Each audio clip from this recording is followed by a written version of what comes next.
자, 오늘 우리가 읽은 이 성경의 내용은 이제 이스라엘이 하나님께 불순종하고 하나님을 바르게 섬기지 못해가지고 결국은 그것으로 인해서 이스라엘이 하나님께 징계를 받고 하나님의 진노와 심판을 받아가지고 이스라엘이 이제 멸망하게 되는 것을 보여주는 그런 내용들이에요.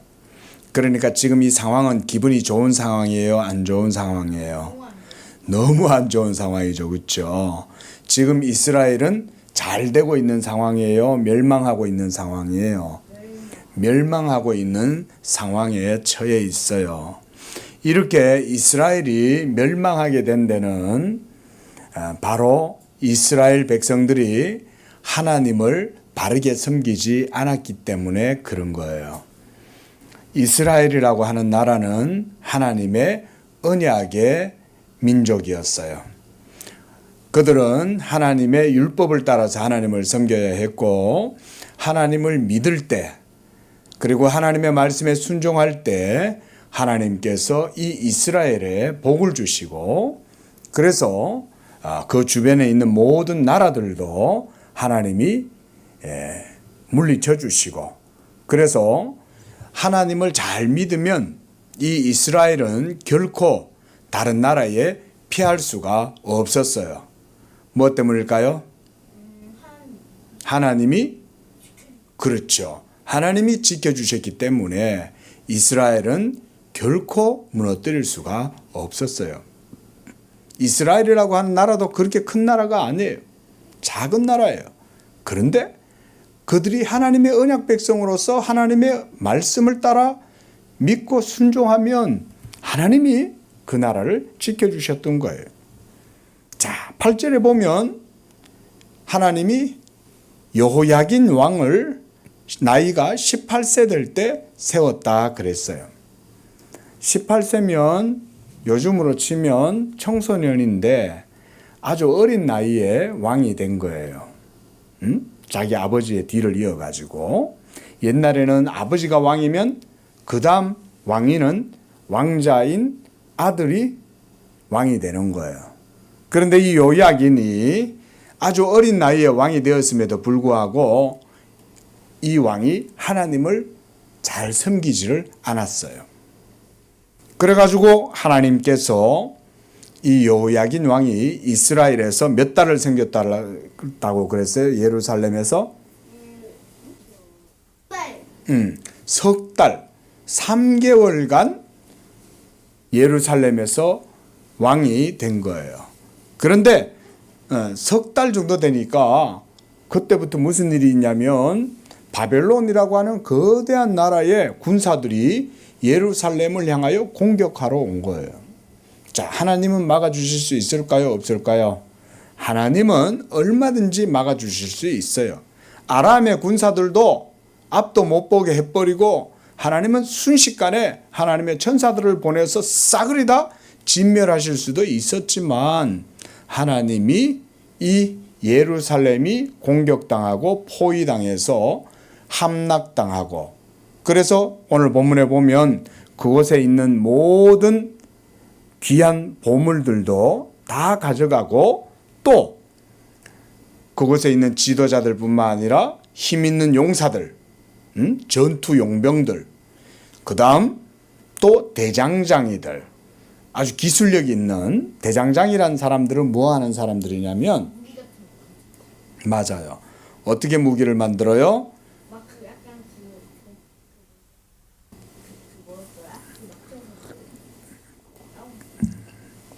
센 물을 녹여가지고 그것을 갖다가 막 주조해가지고 이 망치로 때려가지고는 칼을 만들고 그 다음 그걸로 창을 만들기도 하고 그걸로 활도 만들기도 할 수 있는 그런 사람들이 그렇죠. 방패도 만들 수 있죠. 그 사람들이 바로 누구라고요? 대장장이들. 그래서 우리나라에서는 대장간이라고 해요. 대장간. 대장간에서 철을 연마해서 칼이나 창이나 활이나 방패나 이런 걸 만드는 사람들을 그래서 대장장이다. 물론 농기구도 만들 수 있어요. 괭이도 만들고 삽도 만들고 호미도 만들 수 있어요. 그런 사람들이 바로 대장자인데 이런 사람들도 바벨론의 왕이 와서는 싹 다 잡아가 버리는 거예요. 왜 잡아갔을까요? 무기를 만들지 못하도록. 그리고 또 용사들도 보면 16절에 보면 7,000명을 잡아갔다 그랬어요. 용사들은 또 왜 잡아갔을까요? 그렇죠. 바벨론에 반항하거나 대적할 수 없도록 용사들까지 싹 다 잡아가 버린 거예요. 자, 지금 이렇게 이스라엘이 예루살렘이 함락이 돼가지고 바벨론 왕에게 완전히 다 빼앗기고 사로잡히게 된 거는 무엇 때문일까요? 바로 이스라엘 백성들이 하나님의 말씀을 어기고 불순종하고 하나님을 믿지 않았기 때문에 그런 거예요. 하나님을 믿지 않고 하나님의 말씀을 따라서 하나님을 섬기지 않으니까 온갖 또 나쁜 짓, 악한 짓, 더러운 짓을 행하는 거야. 무엇보다 악한 짓은 뭐냐면 하나님을 섬기지 않고 우상을 섬겼다는 거예요.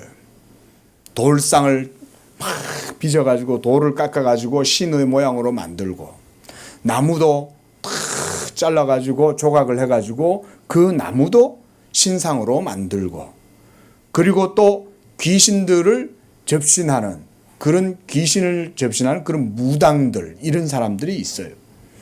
이런 사람들이 이스라엘에 많이 일어나니까 이스라엘 안에서 먼저 온갖 더럽고 추하고 악한 일들이 많이 일어나는 거예요.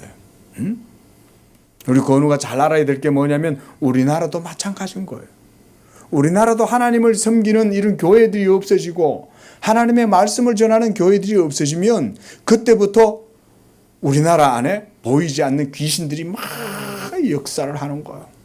하나님의 말씀이 통치하지 않고 하나님의 말씀을 믿는 백성들이 줄어들면 그때부터 귀신이 사람들의 마음을 사로잡고 그래서 사람들의 마음을 악하게 해서 서로 미워하게 하고 서로 괴롭히고 때리고 빼앗고 속이고 이런 짓들을 막 하게 돼. 그러면 우리 사회가 질서가 잘 잡힐까요? 혼란스러워질까요? 혼란스러워지겠죠. 혼란스러워지면 누가 괴로울까요? 하나님이 괴롭겠어요? 사람들이 혼란하면 누가 괴롭겠어? 바로 그 사람들 자신들이 괴롭지. 그렇죠? 예? 우리나라 국민들이 자기들 스스로 괴로운 거예요. 하나님은 그렇게 따지자면 안 괴로워. 하나님이 괴로우실 일이 없지. 예? 우리가 하나님의 말씀을 잘 지키면 그것으로 행복한 건 하나님이 아니라 우리가 행복한 거지. 그런데 사람들이 하나님의 말씀을 바르게 섬기지 않고 순종하지 않는 이유는 무엇 때문일까요? 그렇죠. 믿음이 없어서. 그거 맞는 말이에요. 또 그들의 마음이 어땠어? 맞아요. 바로 그것 때문에 그런 거예요. 그 마음의 악함 때문에 하나님의 말씀에 순종하지 않고 하나님을 믿지 않고 자기들 마음대로 그렇죠. 욕심대로 살아가는 거예요. 저마다 다 욕심을 가지고 살아가니까 자기 배만 불리려고 하고 자기 자신만 사랑하고 다른 사람은 하나도 마음에 두지도 않아. 그리고 다 자기 욕심대로 행하니까 전부 다 온통 모두가 다 질서는 없고 혼란만 가득하고 그러니까 서로 안 빼앗기려고 서로 때리고 서로 싸우고 의심하고 서로 괴롭히고 남의 것을 빼앗으려고 거짓말하고 그리고 힘 있는 자들은 약한 자들을 갖다가 억압하고 괴롭히고 이렇게 되는 거예요. 이런 일들이 계속 일어나면 결국 누구만 괴롭겠어요? 죄인들, 사람들만 괴로운 거예요. 그렇죠? 이걸 우리나라도 마찬가지인 거예요. 우리 건우가 이런 걸 잘 알아야 돼. 그래서 하나님을 잘 섬기는 사람들이 우리나라에 많이 생겨나면 날수록 우리나라는 행복한 나라가 되고 그래서 우리나라에는 바른 질서가 세워지고 그래서 하나님이 기뻐하는 나라가 되니까 하나님이 우리나라를 어떻게 하시겠어요? 그렇죠. 하나님이 지켜주시는 거예요. 대통령도 바른 대통령이 세워지게 되고 정치인들도 바른 정치를 할 수 있는 지혜로운 정치인들이 생겨나고 이렇게 되는 거예요. 그런데 사람들이 욕심이 있고 교만하고 악하고 거짓말하고 막 그러면 하나님이 지도자들도 이상한 지도자들을 세워.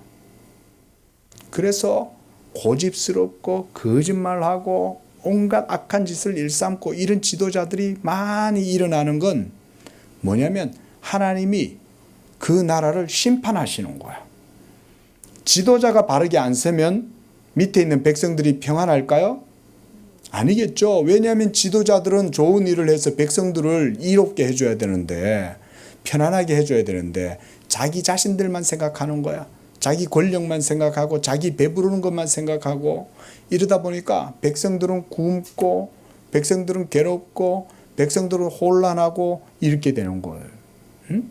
우리 건우가 먼저 그러니까 하나님을 잘 섬겨야 되겠죠? 그렇죠?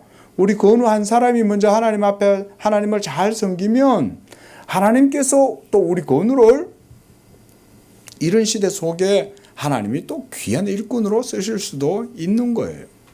이 여호야긴은 나이가 어린 18세 때 왕이 되었어도 악을 행하였다 그랬어요. 그래서 9절에 보면 여호야긴이 그의 아버지의 모든 행위를 따라 어떻게 했어요? 여호와 보시기에 악을 행하였다 그랬어요. 이렇게 악을 행하니까 하나님이 바벨론 왕 느부갓네살이라고 하는 왕을 보내가지고 이스라엘을 칼과 무기로 병사들을 보내가지고 싹 정복을 해버리고 하나님이 보내시는 거죠. 하나님은 바벨론 왕도 물려쳐 줄 수 있지만 하나님이 안 물려치시는 거죠. 왜 하나님이 안 물려치셨을까? 그렇죠. 이스라엘이 악하게 행하니까 그 악을 하나님이 심판하시려고 이 왕을 하나님이 보내가지고 무너뜨려 버리시는 거예요. 그래서 17절 봅니다. 바벨론 왕이 또 여호야긴의 숙부 맏다니아를 대신하여 왕으로 세웠다 그랬어요. 맏다니아라고 하는 사람이 바로 누구냐면 시드기야라고 하는 사람이에요. 이 시드기야가 바로 여호야긴 왕의 삼촌이에요. 삼촌. 그래서 어린 왕을 패해가지고 끌고 가버리는 거야. 바벨론으로. 그러면 그 나라에 왕이 없을 거 아니에요. 그죠? 그래서 이 여호야긴을 대신해서 세운 왕이 바로 시드기야 왕이었어요. 그런데 나중에 바로 이 시드기야 왕도 하나님 앞에서 또 범죄를 하고 악을 행해가지고 하나님을 믿지 않아서 결국 이 시드기야 왕도 하나님의 심판을 당해서 바벨론으로 끌려가게 돼요. 자, 오늘은 슬픈 이야기를 들었어요. 그렇죠? 하나님의 언약 백성 이스라엘이 하나님을 잘 섬기면 복을 받고 강성하고 그래서 주변의 모든 대적들이 이 이스라엘을 조금 더 공격하지 못했을 텐데 이들이 하나님을 바르게 섬기지 못함으로 인해서 하나님이 바벨론이라고 하는 큰 나라와 그 왕을 보내가지고 예루살렘을 함락해버린 거예요. 그래서 예루살렘이 완전히 멸망당하고 그곳에 있는 모든 사람들과 또 모든 보물들도 전부 다 바벨론으로 다 가져가 버린 거예요. 이제는 예루살렘은 완전히 텅텅 비게 되고 완전히 가난하게 되어 버렸어요. 보물도 다 뺏겼으니까. 그리고 그곳에 있는 아주 중요하고 유명한 사람들도 다 끌고 가버린 거예요. 자, 이렇게 오늘 우리가 이런 안타까운 얘기를 통해서 들은 교훈이 있어요. 그건 바로 우리가 하나님을 잘 섬겨야 한다는 겁니다. 우리 건우도 이 마지막 시대에 하나님을 잘 섬기는 믿음의 자녀가 될 때 하나님께서 우리 건우를 통해서도 또 귀한 일들을 이루어 가시는 줄로 믿으시기 바랍니다. 기도하겠습니다. 거룩하신 하나님 아버지, 이스라엘 백성들이 하나님 앞에 불순종하고 우상을 섬기고 악을 행함으로 그것으로 인해서 하나님께서 바벨론 왕 느부갓네살을 보내서 이 이스라엘이 멸망당하게 하시고 그들을 모두 바벨론으로 포로로 끌고 가버렸습니다. 하나님 아버지여, 오늘날도 여전히 우리도 하나님을 잘 섬기면 하나님께서 이와 같이 우리 나라와 또 우리 사회를 지켜주실 줄로 믿습니다. 우리 건우가 늘 하나님 앞에서 믿음으로 하나님을 잘 섬기는 믿음의 자녀가 되게 하시고, 또 우리나라도 하나님이 지켜주셔서 주변에 그 어떤 악한 세력들이 있다 할지라도 이 나라가 하나님의 은혜와 축복과 능력 가운데 지켜주실 줄로 믿습니다. 이렇게 하나님 우리 건우 어린이가 하나님 나라에서 귀한 일꾼 되도록 축복해 주옵소서. 예수님의 이름으로 기도합니다. 아멘.